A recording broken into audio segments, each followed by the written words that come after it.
Nagde-deliver naman, 'di ba? Live Parang na po. live na tayo. Okay, so it's time to share the live, no? Share muna tayo ng ating live. Yes.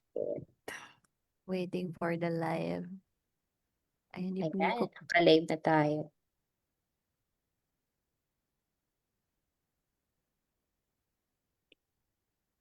Sharing muna po tayo ng ating live sa ating mga friends and sa GC ng ating mga students at sa iba pang GC.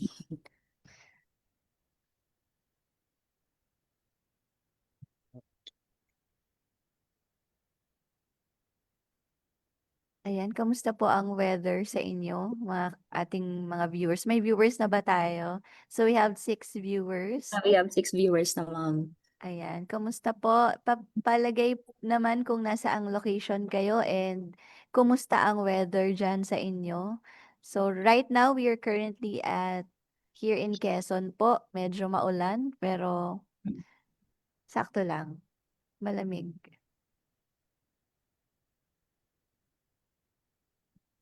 So palagay po kung location nyo, kung nasan kayo ngayon so we can greet you. Ayan, go ahead, ma'am. Okay po, welcome po to another episode of Kwentong Cybersecurity. Good afternoon po sa lahat, and we are delighted po to have you with us this afternoon. So mag-monitor lang po tayo ng mga comments muna for a while. And yan. So we have some viewers po from Santa Rosa. Maulan daw sa Santa Rosa. Okay. So whether you're watching po from home, at work, or wherever you may be, we're happy po that you've chosen to spend this hour learning with us. So again po, kumusta po ang panahon sa inyo? Dito pa sa Quezon kakatigil lang ng ulan, no? And we hope that despite po ng rainy weather in some areas po, you and your loved ones are safe and doing well po. Okay, so meron po tayong mga viewers from Cagayan. Ayan, malakas na rin ang hangin. Yan, ingat po kayo. Before we get started po, hindi pa naman 5, no? Let's first acknowledge po everyone who's with us here on Zoom. Together po with us are the officers of PixPro Quezon Chapter. First, we have Ma'am Andy. Hello po. Good afternoon, mga ka-Pix Pro. We also have, of course, ang ating poging-poging si Sir Mario. Hello, Sir Mario. Mag-hi ka po sa ating mga live viewers. Hello, wala naman kasing ibang pogi, lahat magaganda na eh. Lahat magaganda Wala na. kayong pagpipilian. And then we also have Ma'am Rosario. Ma'am Rosario, hello ka po sa ating Hello, viewers. ma'am. Magandang hapon po. Hello. Joining with us also Ma'am Icon. Yes, good afternoon po sa lahat. Okay. And of course po, our resource speaker, si Attorney Aquino, has graciously joined us today, and we will formally introduce her a little later po. Okay. Don't forget po to let us know where you're watching from. Please type po your location in the comment section and tell us with us po ngayon. Yan na yung mga students ko. Na-share ko na kasi sa GC namin ang live. Ayan. From Albay, we also have viewers from Albay, from Tarlac. Itong viewer natin from Albay, this is our student, no, si Samuel. Ba't nasa Albay ka, Samuel? But also viewer from Surigao. Hello po sa inyo. Magandang hapon po. Okay, it's already 5 p.m. So shall we start na po with our kwentuhang cybersecurity? So to our viewers po, once again, thank you po for joining us, and we encourage you to stay with us until the end. And please share this live session with your family and also sa friends nyo po. And don't hesitate to post your questions in the comment section as we go along. Okay, for the short overview po of our today's Casey, today's discussion is different from the usual cybersecurity talks. Rather than focusing only on hacking, viruses, or technical solutions, we'll also explore how technology, law, ethics, and our everyday online decisions are all connected. Because every click, every post, and every message we send, and every piece of information we share online carries responsibilities and also consequences. So, as digital citizens, understanding these responsibilities helps us not only protect ourselves but also contribute to a safer and more responsible online community. So, to guide us through this timely and relevant conversation, we are honored to have an exceptional resource speaker with us. Our speaker has an impressive list of achievements, and while we won't be able to mention all of them, we are truly privileged to have her with us today. Let me now formally introduce our resource speaker. So our resource speaker is currently an attorney 3 at the Department of Information and Communications Technology, or the ICT, serving under the Office of the Secretary. She plays a key role in developing legal and policy initiatives that support the country's digital transformation, particularly in digital governance, cybersecurity, and emerging technologies. She has also represented the Philippines internationally and most recently at the Global Workshop on International CET Standardization in Geneva, Switzerland, where she participated in discussions on global standards for artificial intelligence, cybersecurity, and other critical technologies. She graduated magna cum laude with a Bachelor of Arts in Development Studies from the University of the Philippines, Manila, and earned her Juris Doctor from the Arellano University School of Law before being admitted to the Philippine Bar. Okay, everyone, let us welcome our resource speaker for today's Casey, Attorney Andrela Mendones Aquino. Okay, attorney, the virtual floor is now yours. Thank you, Ma'am Mean. Thank you everyone again for inviting me. I know there are others who are far more credible and expert in the field of cybersecurity, but I am deeply honored na na-invite po ninyo ako. Again, I don't claim to be an expert in cybersecurity. I have colleagues in the department that are more well-versed in the topic. But again, this kwentuhan is more focused on the everyday life of the Filipino people and how we deal with our everyday digital interactions.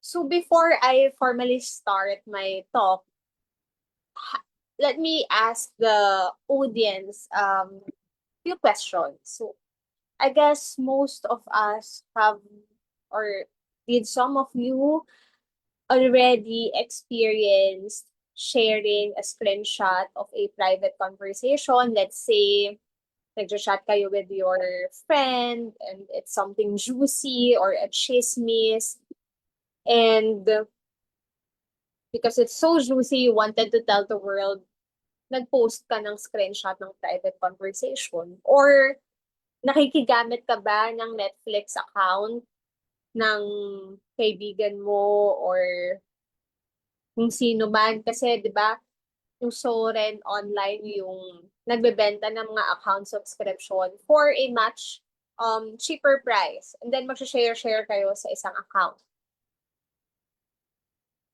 Did you also ever downloaded a movie for free? Diba? Yung mga nagpa-pirate ng movies online. Nag-forward ka na ba ng message to another person without first verifying kung totoo ba yung message, totoo ba yung finorward mo? Or nag-post ka ba ng picture ng someone na hindi mo kilala, nakitan ka lang, tapos pinost mo online? Diba? So again, the focus of this kwentuhan is to talk about the online choices we make every day. And kung paano nakakaapekto itong mga choices na to sa privacy, sa security, even sa finances natin na nakalagay digitally, and sometimes even our legal liability and accountability online. Okay? So, ngayon, almost everything happens online. Sige po, next slide po, please. Okay, so we basically live online. Based on the statistics, 97.5 million, there are 97.5 million internet users in the Philippines. 95.8 the social media users in the Philippines. The 95.8 million is the social media users.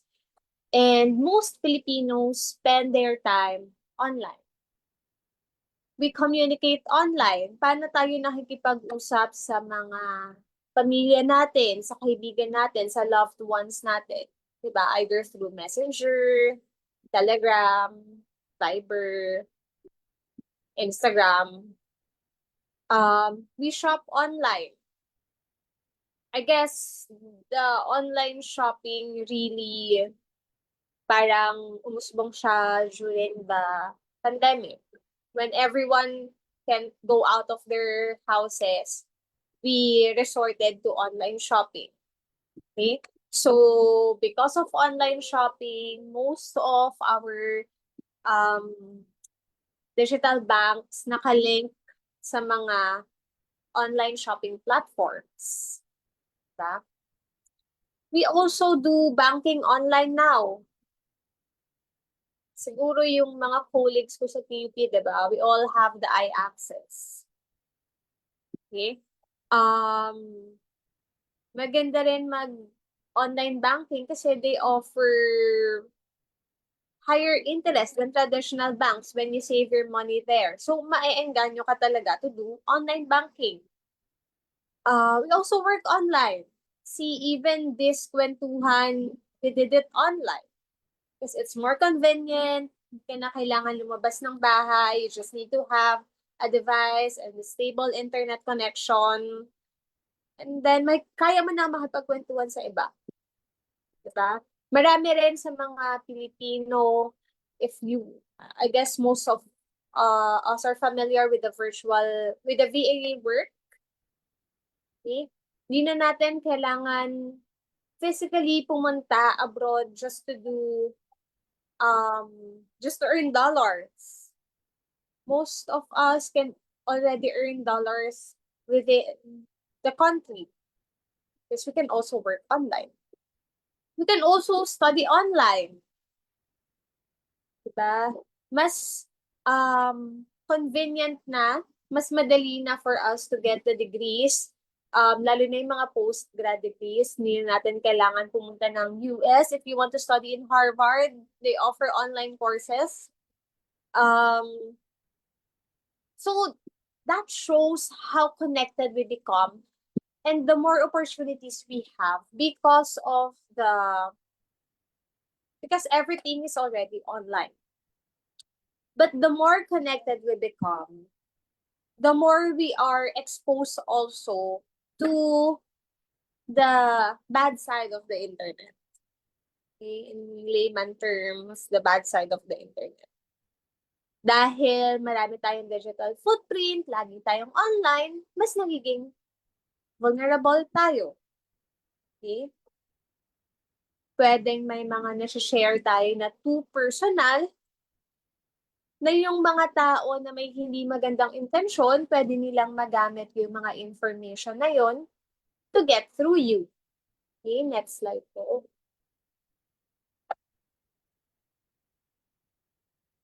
Okay. So cybersecurity is not only an IT problem, but also a people problem. Why did I say that? When we hear the word hacker, lagi nating nai-imagine it's someone breaking into our computer, like, alam mo yon, yung may mga complicated coding na nangyayari sa laptop nila, tapos magko-connect sa laptop natin. Nangyayari naman yun. Okay? Pero ako, feeling ko ganon dati. Up until I personally received these messages. I bet marami din sa inyo nakaka-receive ng mga ganyang message. Yung tipong may hinihintay ka na something important na messages, bigla makikita mo. Ganyan lang pala. Okay? The first message I got is, I have an unusual transaction in my BPI account amounting to 23,850 pesos. When in fact, I do not have a BPI account in the first place. So what will happen if I click that link? I don't know, kasi hindi ko naman clinic. Pero kung clinic ko yan, baka nagka-access sila sa personal information ko or sa bank details ko. Or, yeah, they will have access on my device and they will have access on my other digital banks. Okay? The next one is an email allegedly from LBPI Access PH, that there is a new login session from a certain Apple iPhone 15 Pro Max. I received that, I think, in the middle of the day when I was so busy, or early, basta morning. So, medyo nagpanic ako. So, I clicked the cancel attempt device. Kasi first of all, hindi ako naka-iPhone 15 Pro Max. At bakit naman sa basilan mag-a-access? Wala naman ako doon. So, I clicked the link for that one. Medyo that was a stupid move for me. And then it led me to a page asking for my username and my iAccess password. The password I can remember. The username I cannot. So, in-access ko yung iAccess ko dun sa device ko mismo. And then I checked, wala namang another device na naka-login dun sa, kasi you can check that doon. So, wala namang iPhone 15 na naka-login. So, I went back to the email. I checked who sent it. It's not Landbank. It's a different email. So, buti na lang I didn't enter my credentials. Had I entered it, baka na-access na nila yung Landbank ko. Which is okay lang naman din. Kasi 15 pesos lang din naman.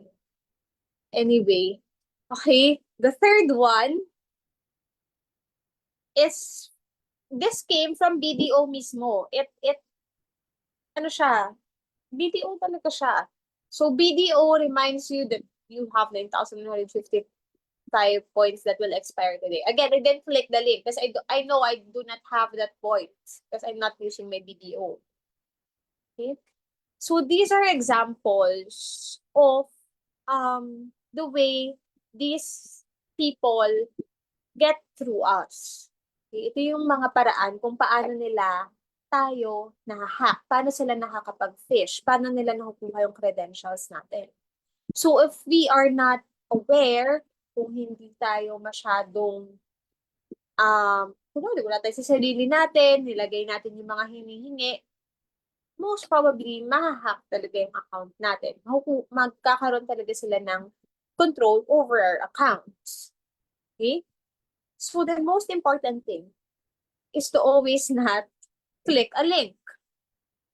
Okay? Or, after clicking a link, sana hindi kayo magbigay ng credentials nyo. Okay? Kasi the cyber criminals, they don't usually hack the computer first. They hack the people first. They get our trust. Okay? They convince us to click links, to share the OTPs, to download files, to reveal passwords without us knowing na nagre-reveal na pala tayo ng password. So, yung pinakamalaking vulnerability is often not the technology, but the trust that they are giving them. Kasi, magaling sila eh. Diba? Meron din tayong tinatawag na love bombing, di ba? Yung mga nagkukunwari na mahal ka nila, ganyan. Tapos, hihingan ka na nila ng pera. Ang usual victim, yung um, mga kababayan natin na medyo may edad na medyo vulnerable sa mga um, ganong appeal to emotion. Okay? Marami din sa atin yung biglang may tatawag na unknown number, sasagutin natin. Tapos, pag minalas na busy tayo or wala tayo sa sarili natin, sasabihin, sir, sa bangko mo to, meron kasi kaming na-detect na ganitong transaction sa bangko mo na kunwari 50,000.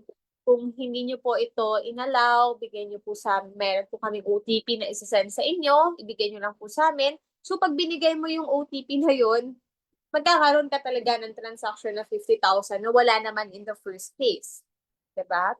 So, sometimes they claim to be someone from the bank and then they ask for your OTP. Then if you give it, doon na magsisimula yung problema mo. Okay? So, marami yung victims na nawawalan ng pera kasi the scammers will really sound convincing. Okay, papaniwalain ka nila na merong unauthorized transaction, may gumamit ng card mo, ganyan. So, always remember that banks do not use or do not ask for OTPs. Okay? If someone asked for your OTP, red flag na yun. Okay? Huwag kang magbibigay ng OTP mo. Next, marami sa atin may hilig bumili online. Lalo na sa Facebook Marketplace. Ang mura ng mga tinitinda. So, kunwari gusto mo ng bagong iPhone. So, may nagtitinda, brand new iPhone, never been used, half the price. Pero payment first. Siyempre, gano'n naman lagi payment first. Ikaw, na gusto mo ng bagong iPhone for only 30,000 pesos, mag-send ka kaagad. Diba? Parang, hello, magtaka ka naman. 30,000 for a brand new iPhone? That's a red flag. Diba? Sino magbebenta ng 30,000 for a brand new iPhone? So, online selling scams, it remains to be one of the most common cyber-related complaints. Okay? I remember way back, bata pa ako, pero mas bata pa. So, mahilig akong mag-online shopping. So, nag-post ako na I'm looking for this kind of dress. May nag-message sa akin. Sabi niya, meron siya. So, sabi ko, okay, meron siya. So, nagbayad ako. Tapos, pagkatapos ko magbayad, di naman niya ako blinak agad. Sabi niya pa, meron din ako nito. Tapos, lahat gusto ko. So, umabot ata ng 7,000 yung na-scam sa akin. Tapos parang, ay, ganun pala ma-scam. Ganun na lang nasap ko. Kasi, well, bata pa nga ako, hindi ko alam yung gagawin ko after. So, parang, naging ano na lang siya, expensive learning experience for me. Nag-shopping pa rin ako online. Hindi naman ako nadala. Pero, hindi na ako nagbabayad at nakikinig sa at nagpapauto sa mga nagbebenta ng hindi naman totoo. Okay? So, if the price is unbelievably low, ask yourself, why? Anong catch, di ba? And scammers usually rely on urgency na, ma'am, kukunin mo ba? Kasi may isa bang may gusto nito eh. Pag di pa po kayo nag-send within gantong oras, ibibigay ko na po dun sa isa. Eh, ikaw na gustong-gusto mo ng iPhone for 30K, send ka naman agad. Kahit wala naman talagang ibang may gusto nung iPhone niya. Kasi first, it's not existent. Wala naman talaga siyang iPhone na binibenta. So, their goal is to prevent you from thinking. Diba? Ayaw na nilang mag-isip ka. So, parang tutuliruin ka nila to the point na, ay, may iba pang may gusto. Sige, eto na. Anong QR mo? Magbabayad ka na. Okay? So, wala ka ng iPhone, nawalan ka pa ng 30,000. Next po. So, another, okay? punta naman tayo sa mga pag-screenshot, picture at pagre-report. So may mahilig tayo sa ganyan eh, lalo na kapag may mga nakakatawa, may mga chismis, di ba? Guilty naman tayo. O, tingnan mo, sinabi niya to, tapos isi-send mo sa best friend mo. Sabihin mo, wag mo isasabi kahit kanino, ha? Ay, yung best friend mo, ganun din. Oh, wag mo isasabi kahit kanino, ha? Hanggang sa marami na kayong nasisharean. So, yung mga common situations, posting of screenshots of private chats, posting someone else's photo, recording online meetings without permission. Let's say someone sends you a private message. So, magagalit ka. Magpo-post ka ng screenshot online. Pwede mo bang gawin? Oo, wala namang problema. Hindi mong gawin. Account mo yan eh. Hindi ka naman namin mapipigilan. But the better question is, dapat mo bang gawin? Okay? Because private conversations and photos often involve privacy considerations. Okay? Meron tayong karapatan at kalayaan na gumamit ng teknolohiya at piliin kung paano natin ito gagamitin. Pero hindi ibig sabihin na lahat ng gusto natin gawin, pwede natin gawin. Because this could be a potential violation of several laws such as the Cybercrime Prevention Act, the Data Privacy Act, lalo na kapag may mga personal information ka na nire-reveal sa pag-post mo ng screenshot. Lalo na kapag yung screenshot na pinopost mo ay malicious. At meron ka talagang malicious intent or bad faith in posting that screenshot. Because that could constitute cyber libel. Again, we are given the freedom to express ourselves, but that freedom is not absolute. So, we should always remember that that freedom is not absolute. Lalo na kung nakakatapak siya sa karapatan at pagkatao ng kapwa natin. Okay? It could be, so we should be careful. Or else, we could be, or next day, baka you could be facing a cyber libel charge na. Okay?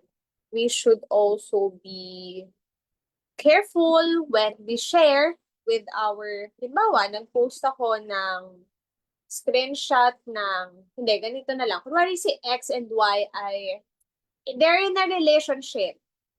They're not husband and wife. They're just in a relationship. They are boyfriend and girlfriend. Okay? Si Y, he cheated on X with another girl, Z. So si X gained access sa messenger ni Y. So out of galit, out of betrayal, X posted the private conversation of Y and Z. Okay? Sabi niya, sinaktan niyo ko, so ipopost ko kayo, i-expose ko kayo sa Facebook, ginawa niya. Okay?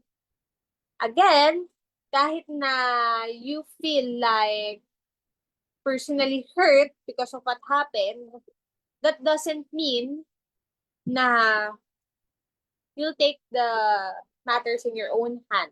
Okay? It's still, we have laws, and of course, the person, the people affected have the recourse. Or, yeah, they have the recourse against you dahil sa pag-post mo ng private conversation nila. Okay, so be careful when posting a screenshot. Hindi defense na naloko ka. Okay? Hindi defense na nag-cheat sa'yo ang partner mo. Okay? So kung iisipin mo na isang Facebook post lang naman, so think again. Okay? Marami sa atin iniisip natin casual lang naman yung social media. Pero yung mga pinupost natin online, it can have real-world consequences. I guess every Filipino is aware of that. If you're following the impeachment trial for the past days, whatever we utter online, it can backfire. So we have to be very careful. Okay? Because a post can damage reputation, it can spread misinformation, and trigger legal dispute. So, the internet is not a law-free zone. Okay? So, in the Cybercrime Prevention Act, hindi lang yung mismong pag-post ang pinapunish. Even the aiding or abetting in the commission of the cybercrime can be punished. Okay, so any person who willfully abets or aids in the commission of any of the offense enumerated in the Cybercrime Prevention Act shall also be held liable. Okay, so recording online meetings without permission, that's why kapag nagre-record sa mga Zoom or Google meetings nyo, meron laging disclaimer yung moderator or yung meeting organizer na okay, this meeting is being recorded for this purpose. Para properly aware ang lahat na naka-record yung meeting. And para may permission. Okay, next po. Other situations, password sharing. Huwag kayong mag-share ng password nyo. Kaya nga may password. Diba? Kahit feeling nyo gaano pa ka-harmless na wala namang makukuha sa account nyo, huwag kayong mag-share ng password nyo. Kasi there will come a time na baka meron na siyang something important pero nakalimutan mo na share mo pala yung password mo. Or meron ka pala siyang na-save na something very personal na for your eyes only na hindi pwedeng makuha ng iba, pero dahil nag-share ka ng password, nakalimutan mo, nagka-gain siya ng access doon. Next is piracy. We download movies, books, na hindi naman free. Okay? That could be a possible violation also of the Intellectual Property Code. Okay? Or sasabihin mo, movie lang naman yun eh. Diba? Pero kapag nagda-download ka kasi sa mga pirated websites, pwede ka rin ma-expose sa mga malwares or sa mga, pwede rin sila mag-fish, okay, ng information from you. Okay? So what appears, dahil sa pagtitipid mo, diba, ayaw mo bumili ng mga may subscription, ng mga may bayad, yung free ngayon, baka maging costly or very expensive later. Okay, so be very careful when you download something online. Okay. Another problem is the emergence of AI or the prevalence of AI deepfakes and voice cloning. These are relatively new threats. May mga fake videos, fake photos, fake voices. Ang galing, di ba? Kasi kamukhang-kamukha mo talaga. Di ba mag-download ka lang ng pictures mo tapos sabihin mo, gawin mo akong nagsiswim. Mukha ka talagang nagsiswim. Diba? Kamukhang-kamukha mo. Tumatangos lang ng onti yung ilong. So, hindi na kailangan magpa-rhino. Pero kamukhang-kamukha, di ba? So, what are deepfakes? Deepfakes are AI-altered images, videos, or voice clips. So, imagine if you receive a call, may tumawag sa'yo, tapos sabi, nagpanggap siya na anak mo, humihingi ng pera sa'yo, emergency, na aksidente, ganyan.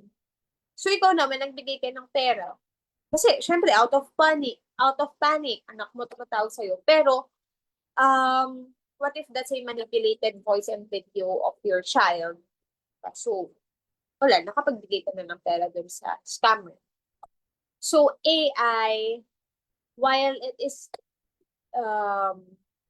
really useful in our everyday life and work, it can also be utilized by bad people in doing these crimes.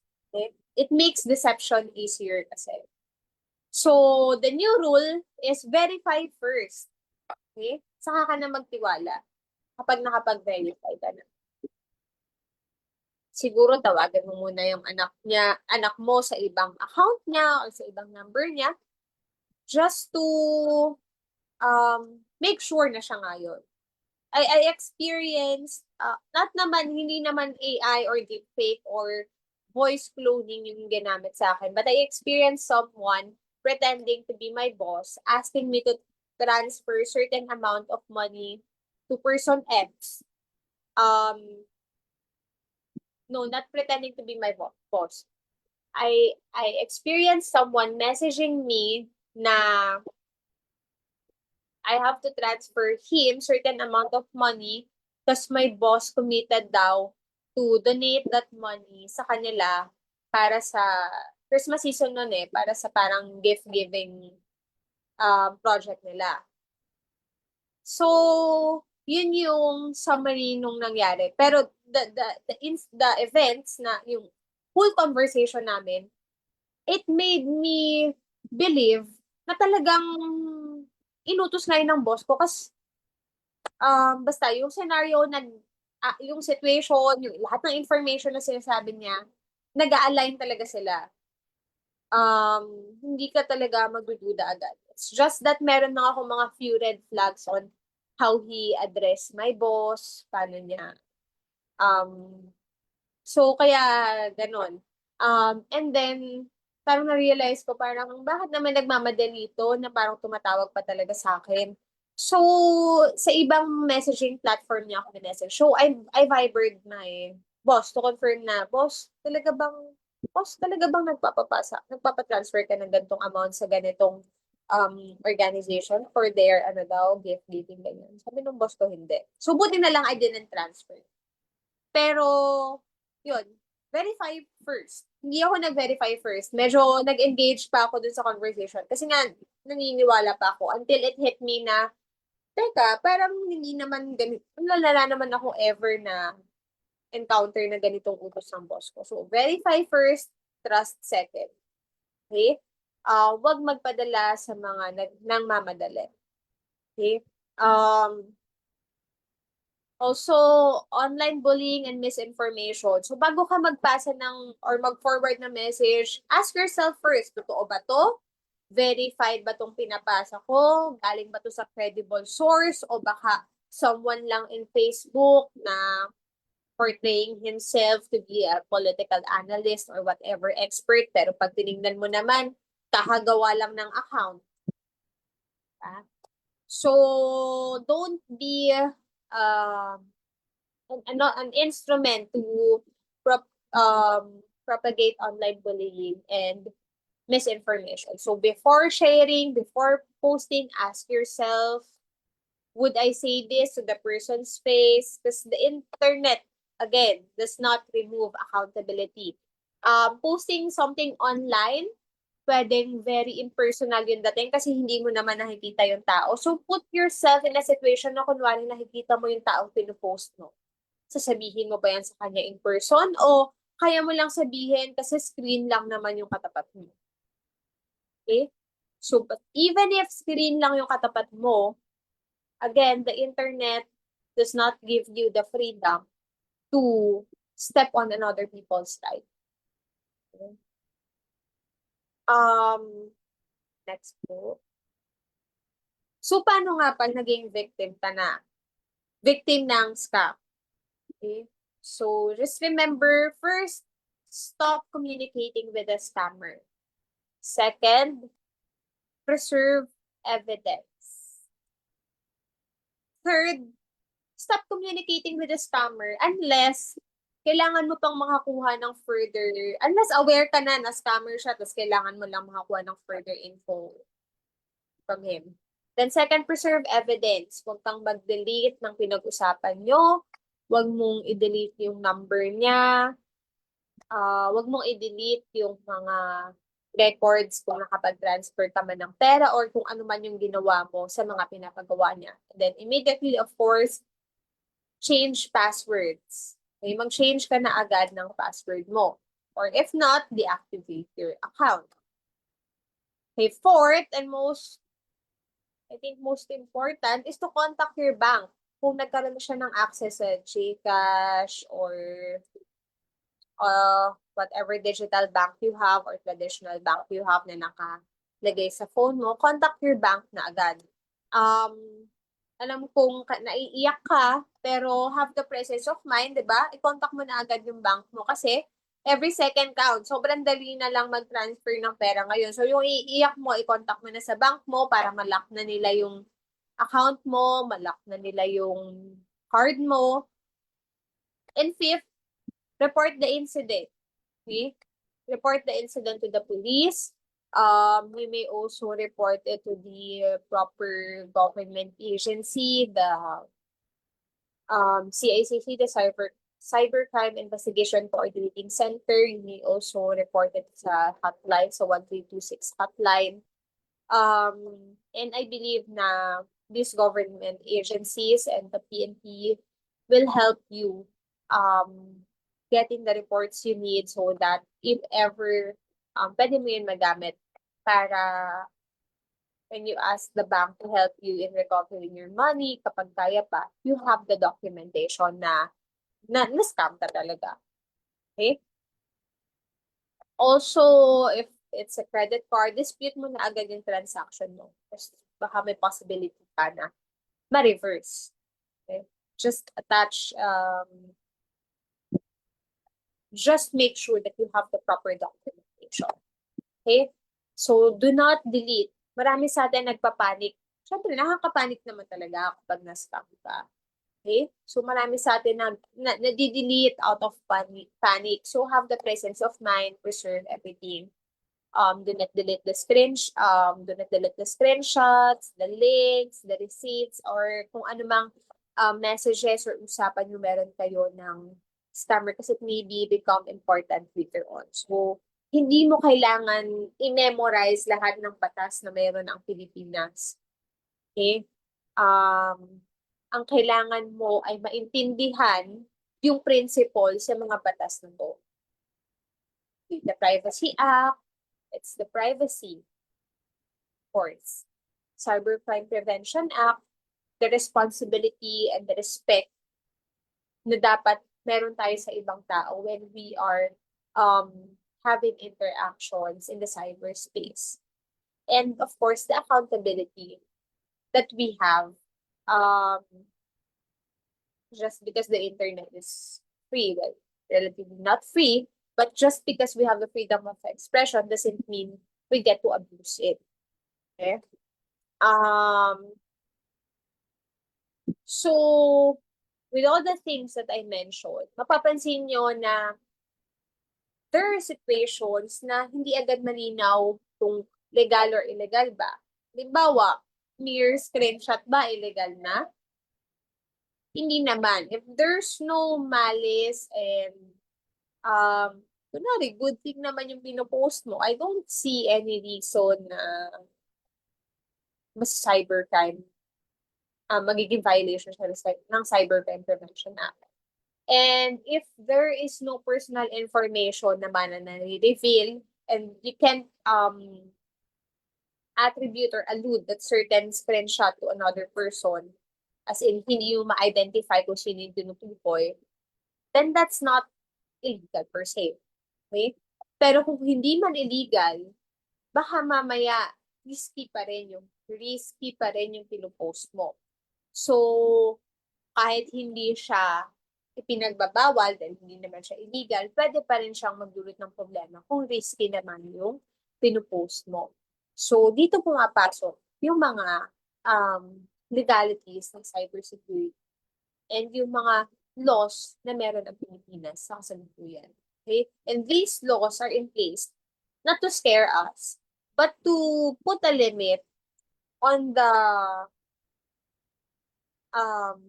freedom that we have so that we don't abuse it. Okay? So, okay, next slide po. So before we end, let's just remember that we should stop before we click. So stop. First, ask ourselves, is it safe? Okay? So do not click links right away. Okay? Think first if safe ba to? Next, is it true? Baka mamaya AI, deepfake, or voice cloning lang naman yung sinishare mo, tapos sasabihin mo, hala, sinabi niya pala to, kahit hindi naman kasi it's fake. It's altered. Okay? O, is it okay? Is it okay to share? Because it may not be illegal, but it may be risky. Okay? And P, will there be penalties if you, kapag may ginawa kang isang bagay? So, kung feeling mo, may penalties, ba't mo pa naman gagawin? Okay? So, before you click, before you share, before you post, bago ka mag-download, bago ka mag-report, mag-record, ask these questions first. So, hindi naman natin kailangan maging IT experts. Hindi rin natin kailangan maging abogado. Ang kailangan lang natin maging mag-isip, maging responsable, at maging maingat tayo kapag nasa cyberspace tayo. Kasi in today's digital world, every click is a choice. Okay, so don't click mindlessly kahit nagdo-doom scroll lang kayo. Be careful what you're clicking. Okay, because every choice that we do online has a consequence. Okay, that's all. I hope na nakapag-share po ako ng paano tayo makaiwas sa mga scamming online. Okay, thank you very much, Attorney Aquino, for that very insightful presentation. And really, your discussion reminded us that cybersecurity is not just about technology po, and it's about the choices that we make every day and our responsibility na rin po as digital citizens. So now we'd love to hear from our viewers po. So we'll now open the floor for our question and answer session. So if you have any questions, so simply type them in the comment section, and we'll do our best po to answer as many as time permits po. So magbabasa lang po ako ng mga ilang comments. Ayan. From 7 Hosting PH. Sharing lang naman to, attorney. Madami ako nakikita na mga nag-post ng pictures tapos kita yung mga tao na nasa background nila. And also according to him or her, meron na Pinoy tourist dito sa Singapore na kulong dahil kinuhaan nila ng video yung babae na maganda. Tapos 6 months sila nakulong at blacklisted na dun sa Singapore. Ay, may question pala dito. Very interesting po. Kapag ba mismong kapatid ang nangloko, masasabi pa ring scam? Oo naman. Hindi naman exempted ang kapamilya sa panloloko. So, pwede mo siyang kasuhan kung gusto mo siyang kasuhan. Remember the case of Kim Chu and her sibling? I don't know lang the exact charge, pero just because you are siblings doesn't mean na hindi kayo pwedeng magkaroon ng legal action against each other. Yes. May comment din dito, parang wala masyadong questions, attorney. Sabi ni Ma'am Ruby Dagli, ganda ng topic, very practical at di mahirap maintindihan. Salamat po, attorney. Salamat, Quezon Chapter. Thank you po for watching, Ma'am Ruby. Mamaan, parang may additional Ay, meron pa pala. Attorney, may question pa din si Ma'am Ruby pala.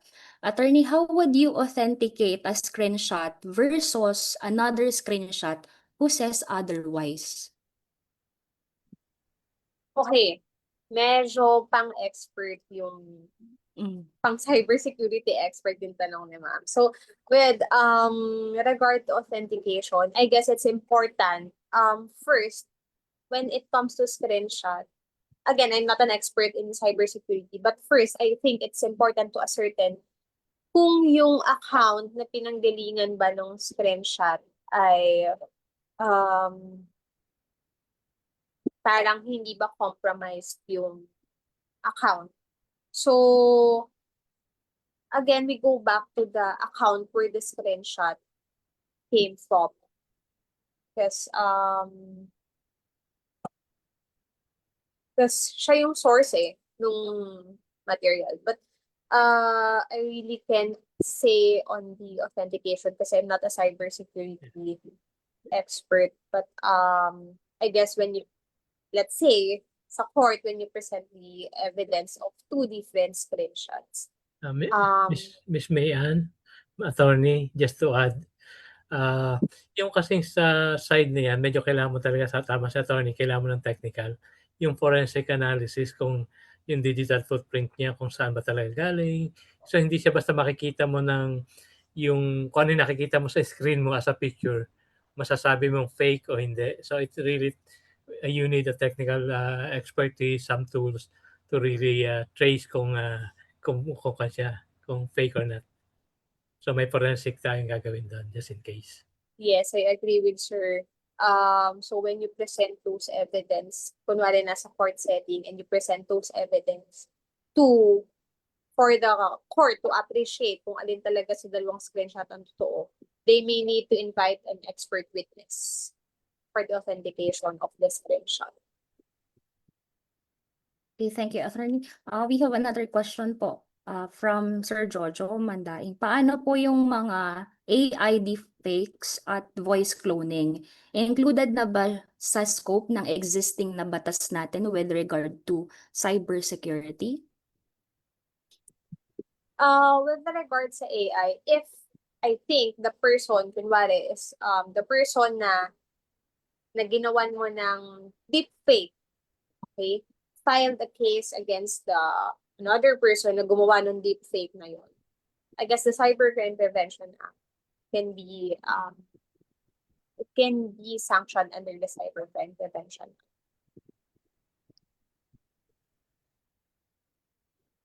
Okay, thank you po. May isa pa rin question though. I think medyo na-touch na to ni attorney kanina.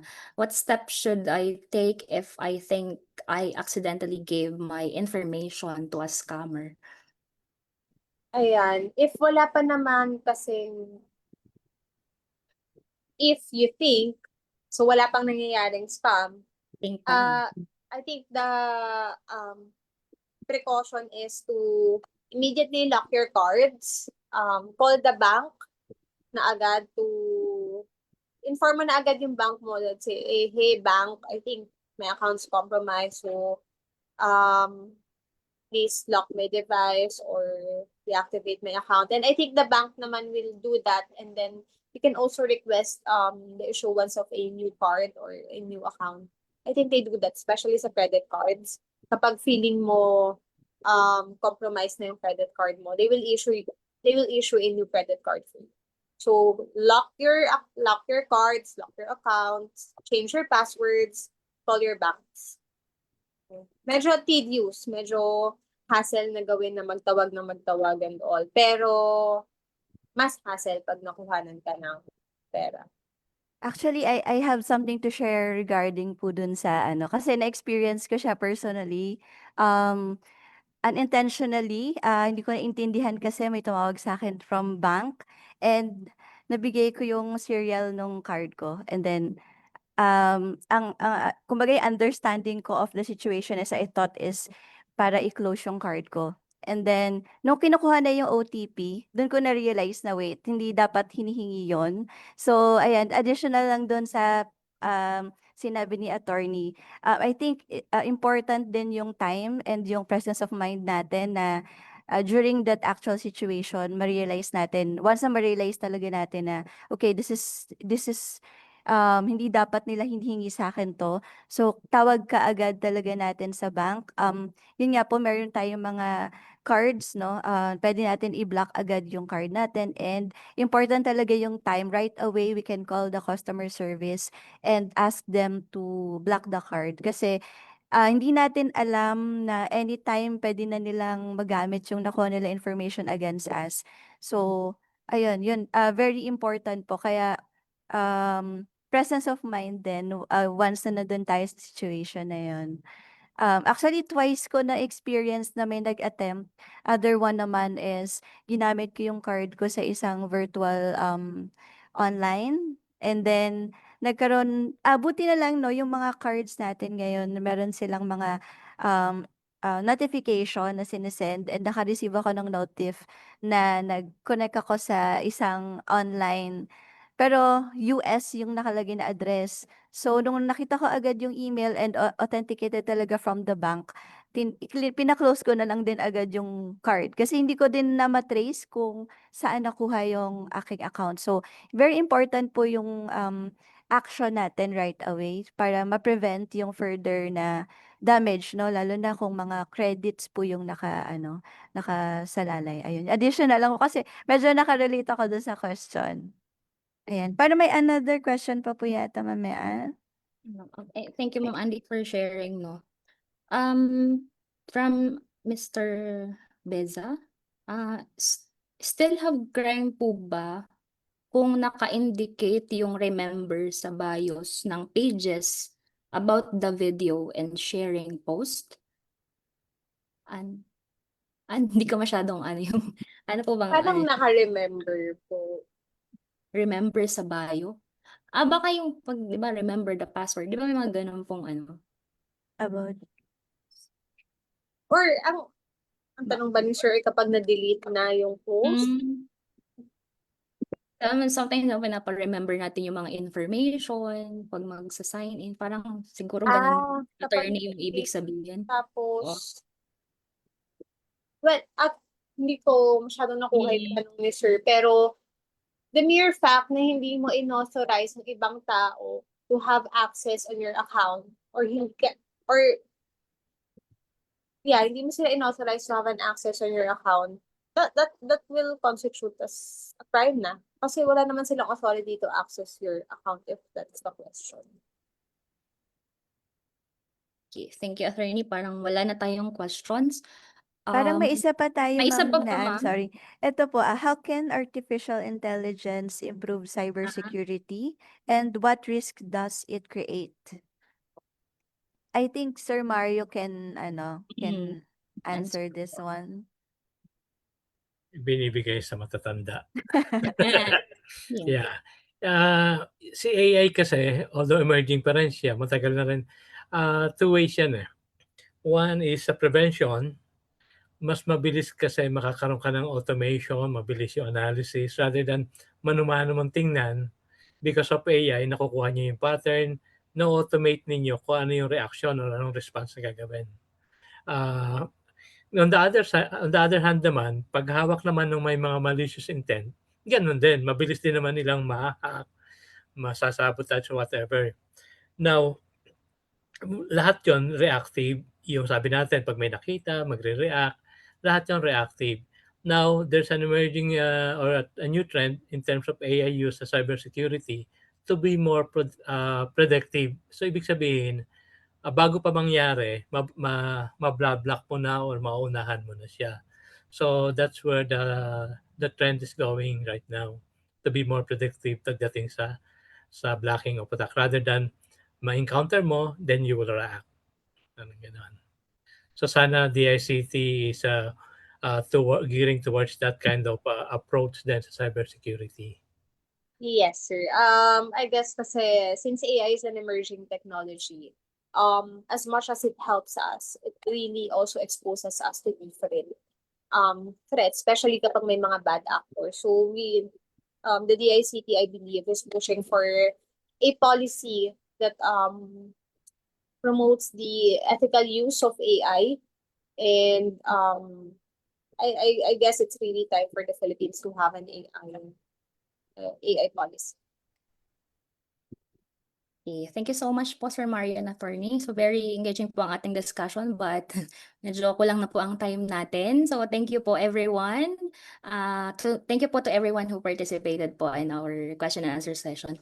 And now to express po our sincere appreciation to our resource speaker. So let's now present po the certificate of appreciation, Ma'am Andy. Okay, for a while lang, Ma'am. Okay po.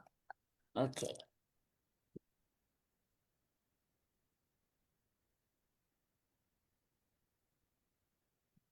Okay, so let me read the citation of the certificate.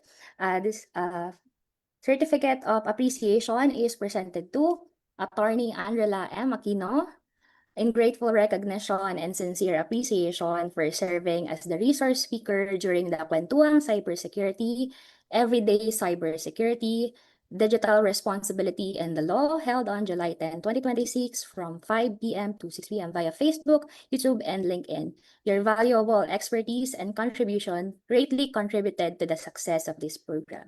Signed, Mr. Angel Redoble, Chairman or Founding President of PixPro. Once again po, thank you so much, Attorney Aquino. Thank you so much po. Thank you everyone for inviting me. Okay. So thank you po din sa ating mga panelists for sharing their valuable insights din and enriching din today's conversation. And to everyone po watching us on Facebook Live, I think parang 100 plus ang ating viewers kanina, no? So thank you po. And sa mga nag-ask po ng question na nag-share na experiences, thank you po for your active participation. So thank you sa comments, sa questions po, and then sa engagement po ninyo. And we hope po that today's session has inspired you to become more mindful, responsible, and of course, confident po na digital citizens. And until our next kwentuhan po, so stay informed and stay cyber secure. Because in the digital world, it's always better to be safe than sorry. So sabi nga po ni attorney kanina, before you click, post, share, or respond online, remember to stop. Stop yan. So, and also, we reminded po everyone to stay safe, no? With the current weather conditions. So, please take po the necessary precautions.